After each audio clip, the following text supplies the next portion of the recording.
요나를 살려내신 하나님은 요나에게 이제 다시 말씀하십니다. 이제 물고기 뱃속에서 툭 뱉어내시고 요나에게 이제 두 번째 큰 찬스를 주십니다. 니느웨로 가서 회개를 선포하라고 명하십니다. 요나의 행동에서 이제 변화가 일어났습니다. 3절에 보니까 요나는 주님께서 말씀하신 대로 곧 길을 떠나 니느웨로 갔다. 곧 길을 떠나 니느웨로 갔다고 할 만큼 이제 요나의 마음에 심경의 변화가 일어난 것입니다. 이전과 같은 실수 반복하지 않고 길을 떠나게 되죠. 사실 요나가 이 땅으로 가기 싫었던 것은 아수르 니느웨라는 이 지역이 본인이 있던 이스라엘과는 좀 적대시되는 곳이었고 원수와 같은 곳이었고 무엇보다 그들이 너무나 폭력이 심하고 너무나 사람들을 힘들게 한다는 소식을 미리부터 많이 들었기 때문입니다. 그래서 그곳에 들어간다는 게 요나에게 두려움이기도 했고 한편으로는 짜증스럽기도 한 일이었었습니다. 그렇지만 이미 죽음을 간접적으로 경험했었고 하나님의 명령을 이제 더 이상 거부할 수 없었기에 그 땅에 들어가게 됩니다. 아마 그 땅을 들어가는 요나의 마음에 엄청난 긴장감이 있었을 겁니다. 내가 이 말씀을 전했을 때 내 목숨이 어떻게 될 수 있을까라는 여러 감정들과 생각들이 들었을 것입니다. 더군다나 땅은 얼마나 넓은지 3일을 돌아야 되는 곳이래요. 3일을 열심히 걸어다니면서 돌아다녀야 그 니느웨 땅을 다 돌 수 있는 곳이라 합니다. 그런데 성경에도 나오지만 요나는 3일 걸어야 될 그 땅을 하루만 걷습니다. 딱 하루만 걷습니다. 그러면서 40일만 지나면 니느웨가 다 무너진다. 40일 지나면 이제 여기 다 무너진다. 하루 그렇게 겨우 돌면서 이야기합니다. 이 행동 보면 알 수 있듯이 요나는 아직도 이 상황이 그렇게 달갑지만은 않습니다. 하나님이 시키셔서 하기는 하는데 그렇게 막 마음이 내키거나 기쁘거나 하지는 않습니다. 그럼에도 그는 지금 하나님의 명령을 따라서 외치고 있는 중입니다. 그래서 첫 번째로 기도하고 싶은 것은 하나님의 말씀에 바로 반응할 믿음을 주소서입니다. 5절에 보니까 그러자 니느웨 백성들은 하나님의 말씀을 믿고 금식을 선포하고 그들 가운데 가장 높은 사람으로부터 가장 낮은 사람에 이르기까지 모두 굵은 베옷을 입었다, 그렇게 전하고 있습니다. 말씀을 보니까요, 요나의 모습과 니느웨 백성들의 모습이 대조가 좀 되어졌었습니다. 하나님은 요나를 겨우겨우 달래서 이제 니느웨까지 오게 하셨고 3일 걸어야 될 땅을 하루 이렇게 걸어서 요나가 말씀 전하지 않았습니까? 그런데 말씀을 들은 니느웨 백성들의 반응이 바로 이 5절의 말씀이에요. 요나가 그 3일 걸어야 될 곳을 하루 돌면서 40일 지나면 이제 니네 땅 다 망할 거야, 무너질 거야, 그 얘기하니까 그들의 반응이 하나님의 말씀을 믿었다라고 표현을 하고 있고 바로 금식을 선포하고 모든 이들이 굵은 베옷을 입었다, 그렇게 하고 있습니다. 즉각적으로 행동하고 있습니다. 요나는 말씀을 듣고서도 엄청 돌고 돌아서 억지로 하나님의 이야기를 전했는데 이방 민족이고 요나의 눈에는 가망 없어 보였던 니느웨 사람들은 말씀을 듣고 나니 그 하나님의 말씀을 믿고 그대로 바로 저들의 자세가 뒤바뀌어지는 것을 보게 되었습니다. 가장 중요했던 말씀이 하나님의 말씀을 믿었다라는 겁니다. 이방 민족인 니느웨가 하나님의 말씀을 믿었다. 40일 지나면 진짜 이제 우리 망하는 거구나. 하나님이 그렇게 말씀하셨대. 40일 지나면 우리 땅이 망한다고 그랬대. 그런 마음이 드니까 생각이 번쩍 들고 그러고 나니까 회개할 수밖에 없었던 것입니다. 하나님께서 주를 믿지 않는 사람들에게 마지막까지 주시는 배려라고 그렇게 붙들어졌어요. 하나님의 사랑에 진짜 한계가 없는 거구나. 하나님은 요나도 사랑하시는 것처럼 니느웨도 사랑하시는 거구나. 하나님 기준에서 사랑하지 못할 사람이 없는 거구나. 이런 마음이 들었습니다. 요나의 눈에 비춰진 니느웨는요, 아마도 우리가 일본을 보는 것만큼이나 적대시되고 정말 싫은 존재였었을 것입니다. 사실 니느웨가 하는 행동이나 예전에 일제시대 때 일본 사람들이 우리에게 했던 행동이나 별반 다르지가 않거든요. 한국 선교 초기에는 불같은 회개운동이 일어난 사실 우리가 알고 있을 것입니다. 특히 1903년 원산에서 하디 선교사님을 통하여 시작된 한국 사람들이 좀 무시했었고 한국 사람들의 천하가 생각했었다는 그 회개의 고백으로부터 시작된 부흥운동이 1907년에 평양에 있는 장대현 교회에서 길선주 장로님이 그와 동일하게 본인의 삶의 모습과 본인이 잘못한 것을 통렬하게 회개하는 것을 통해서 큰 대부흥으로 이어졌었습니다. 다음은 방탕한 선지자라는 책에 나온 글인데요, 이 당시 상황을 이렇게 토마스 키드라는 사람이 이렇게 좀 이해하고 이렇게 기록한 내용이 외국의 저널에 있어서 그것을 팀 켈러 목사님이 다시 한 번 더 인용했습니다. 이렇게 표현을 하더라고요. 그 사경회에 참석했던 모든 사람들이 죄를 깊이 자각하게 되었다. 그때 설교자가 한 가지 기도 제목을 던졌다. 일본인들에 대한 증오를 회개하자고 한 것이다. 1905년 의산의학 이후로 반일 감정이 온 나라를 덮고 있었을 때였다. 아무리 복음으로 인하여 회개가 터진 자라고 하지만 그 기도 제목이 합당할까 싶었다. 왜냐하면 당시 조선의 사람들은 억압적이고 잔인한 일본 민족에 대하여 도덕적 우월함을 가지고 있었기 때문이다. 하지만 사경회에 참석한 한국인 그리스도인들은 자신들이 하나님 앞에서 다른 모든 인간과 똑같은 죄인이며 정죄받았고 그리스도의 순전하고 값비싼 은혜로 구원받은 자들임을 복음의 빛 아래서 깨닫게 되었다 기록하고 있습니다. 무엇이죠? 자신들의 나라를 빼앗은 사람들, 자신들의 나라를 정말 어렵게 만든 그 사람들까지도 용서의 마음이 그 당시에 회개 운동에 있던 사람들은 생겨나게 되어졌다라는 것입니다. 요나의 온전하지 못한 순종에도 하나님은 놀라운 일들을 행하셨습니다. 하나님의 말씀이 심령에 들어오니 이제 니느웨 사람들이 멈출 수가 없었던 겁니다. 하나님의 말씀이 니느웨 사람들의 마음을 치니까 기다릴 수 없었던 것입니다. 억울한 압제에 눌려있던 성도들에게 회개를 촉구하는 말씀이 들렸을 때 통렬하게 반응을 하게 된 것입니다.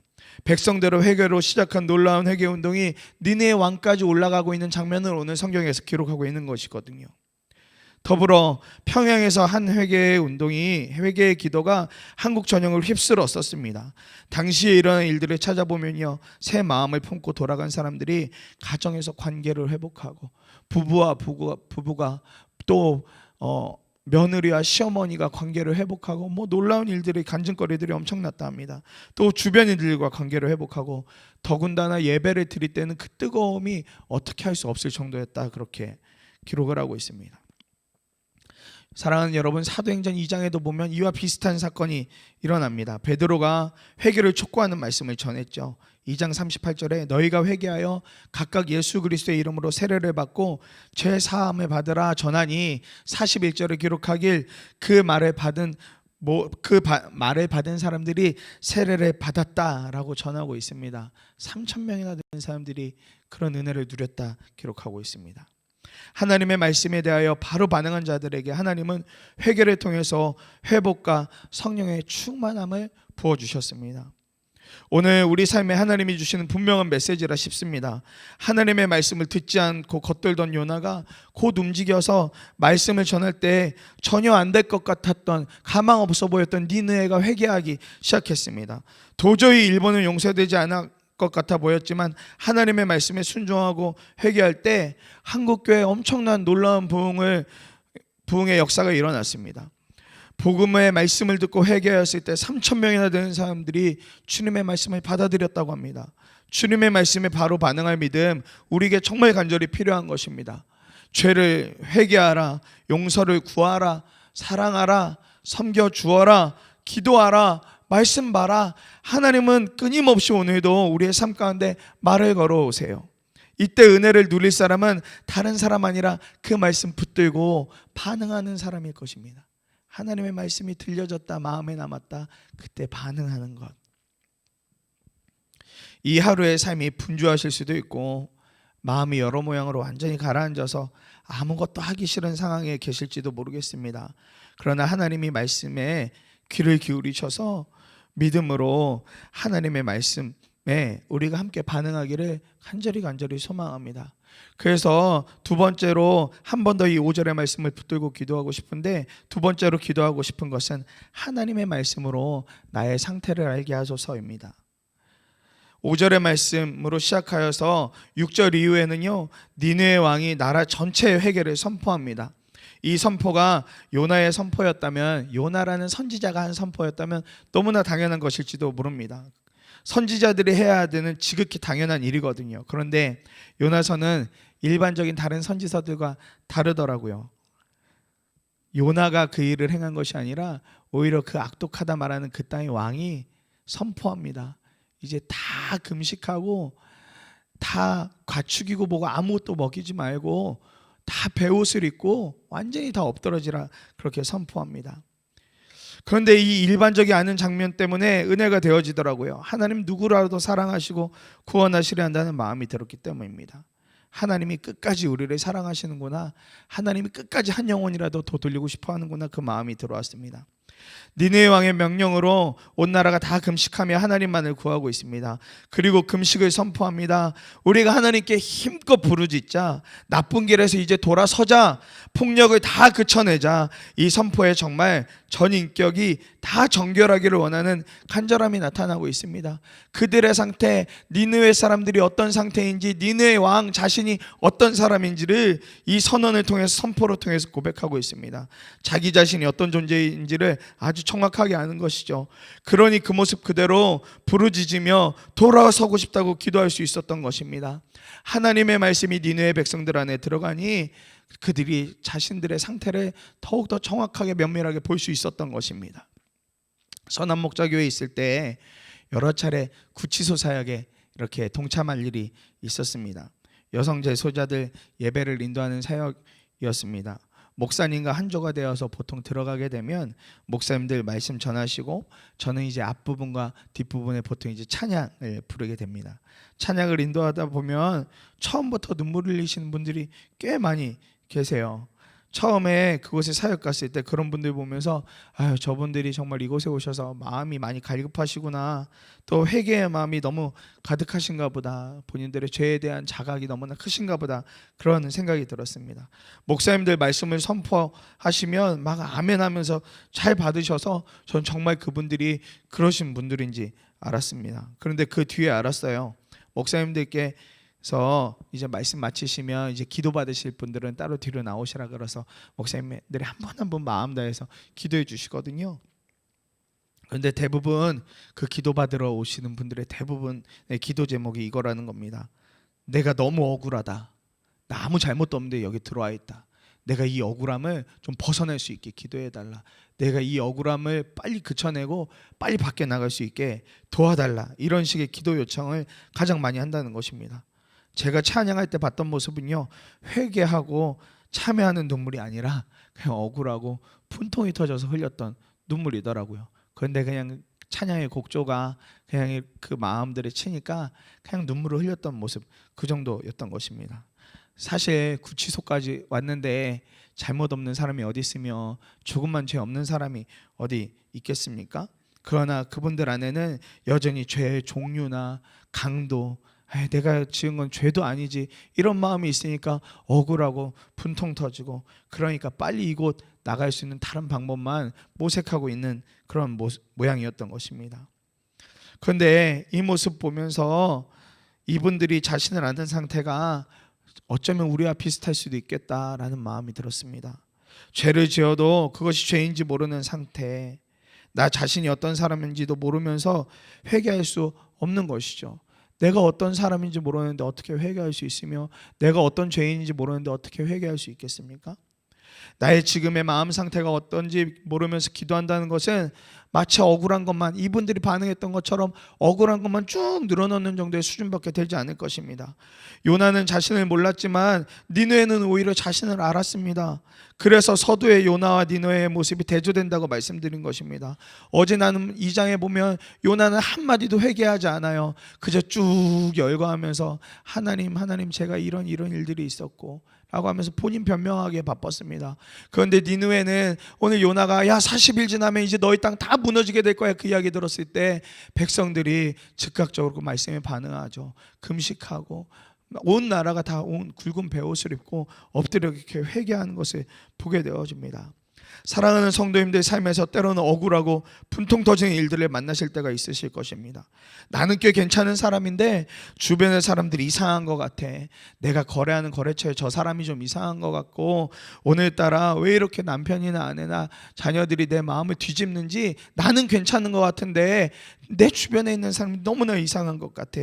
교회에 나와도 왜 오늘 저 집사님이, 저 권사님이, 저 전도사님이 저렇게 이상하게 이야기할까? 내 마음이 너무 상하는 것 같아 라면서 억울하고 분통 터져 하실 때 있으실 것입니다. 때로는 불편한 일들이 생겨날 것입니다. 이때 요나 같은 반응 아니라 사실 니네아 같은 반응이 먼저 나와야 되는 것입니다. 그럼 나는 어떤 거지? 이 마음이 생겨나고 있는 나는 지금 어떤 상태인 거지? 하나님의 복음이 제 마음을 조금씩 쌓여져 갈 때마다 가장 불편한 것이 있다면요, 불순종한 저 자신이 더 크게 보인다는 것입니다. 하나님의 복음의 말씀이 하나씩 제 삶을 통과할 때마다 가장 불편하고 고통스럽고 어려운 일이 그거예요. 내가 얼마나 하나님 앞에서 큰 죄인인가, 불순종한 자인가. 이번 설교를 준비하면서도 정말 마음이 어려웠었거든요. 내가 누구보다 죄인이고 교만 덩어리라는 마음이 제 마음을 계속 쳤기 때문에 그렇습니다. 큰 교회 안에서 시스템으로 익힌 것들을 저희 교회 오자마자 당장 도입하려고 하면서 때로는 딱딱하게 대하고 때로는 냉랭한 사람이 되어져 있는 것을 보았습니다. 선한목자교회에서도 그렇고 그 전에도 그렇고 하나님께서 이상할 정도로 저를 훈련을 많이 시켜야 된다 생각하셨는지 계속 큰 교회들에만 머무르게 하셨거든요. 그러면서 하나님이 기뻐하시는 일이 아니라 내가 기뻐하려는 일을 하고 있다는 마음이 너무 강하게 드는 거예요. 특히 요나의 모습, 니네의 모습과 저의 삶을 계속 조명해 가면서 제 마음에 이런 나쁜 마음이 있다는 것이 계속 깨달아졌습니다. 요나와 같이 교만한 자, 니네와 같이 폭력이 가득한 자라는 마음이 제 안에 들어오니까 이 말씀을 준비한 이 한두 주 어간이 정말 힘들더라고요. 겉으로는 아무 문제가 없어 보이는데 제 마음에 왜 이렇게 불편한 마음이 일어났겠습니까? 왜냐하면 하나님의 말씀이 제 마음에 들어올수록 저 자신이 얼마나 큰 죄인인지 교만한 자인지 계속해서 하나하나 양파가 껍질을 까듯이 계속 보였기 때문입니다. 더욱 분명하게 느껴지기 때문입니다. 그래서 이 한 주간 계속해서 혼자 있으면 계속해서 하나님께 기도했습니다. 하나님, 제가 죄인입니다. 하나님, 제가 가장 교만한 자입니다. 용서해 주세요. 용서해 주세요. 더 겸손하게 해주시고 더 낮아지게 하여 주시고 하나님 뜻대로 사용할 수 있는 상태까지 될 수 있도록 하나님 힘을 주세요. 그렇게 계속 기도했었습니다. 사랑하는 성도님들, 오늘도 나 자신을 먼저 보고 하나님의 말씀에 의지해서 작은 죄에서조차 돌아서기 원하는 간절한 마음이 저와 여러분 가운데 있었으면 좋겠습니다. 우리의 상태를 알았다면, 영적인 상태를 알았다면 이제 반응할 것은 하나예요. 하나님 앞에 그 마음을 가지고 그대로 나아가는 것입니다. 나의 있는 모습을 그대로 하나님 앞에 다 토해내는 것입니다. 이 아침에 우리가 기도하면서 하나님의 말씀에 바로 반응할 믿음을 구하기를 원합니다. 더불어 여전히 연약하고 악독한 죄인 같아 보여도 때로는 하나님께 부르짖어 기도하는 가운데, 때로는 외치지 않아도 깊은 하나님과의 기도 가운데 놀라운 회복과 치유가 있기를 소망합니다. 우리가 마음을 돌이킬 기회를 가졌다는 것 자체, 마음을 새롭게 할 기회를 가졌다는 것 자체가 하나님이 오늘도 우리를 사랑하신다는 증거이고 너무나 큰 은혜가 되는 줄 믿습니다. 그래서 오늘 말씀을 붙들고 두 번에 나누어서 우리가 함께 기도할 수 있었으면 좋겠습니다. 5절의 말씀 붙들고 두 번에 나눠 기도하겠습니다. 그러자 니느웨 백성들은 하나님의 말씀을 믿고 금식을 선포하고 그들 가운데 가장 높은 사람으로부터 가장 낮은 사람에 이르기까지 모두 굵은 베옷을 입었다 말씀하고 있습니다. 첫 번째로 우리가 기도할 때 하나님의 말씀에 바로 순종하여 믿음을 구하며 기도하겠습니다. 하나님은 오늘도 우리에게 여러 채널을 통하여 말씀해 주십니다. 성경을 통하여서, 때로는 사람을 통하여서, 환경을 통하여서 말씀하십니다. 그 말씀을 정확히 붙들고 우리가 바로 반응하기를 원합니다. 하나님 말씀에 순종함이 두려운 것 아니라 하나님 말씀에 순종하는 것이 우리 삶의 기쁨이 되게 하여 주시옵소서. 말씀에 바로 반응할 믿음이 우리 가운데 충만하도록 주님 인도하여 주시옵소서. 함께 기도하도록 하겠습니다. 살아계신 아버지 하나님, 하나님의 말씀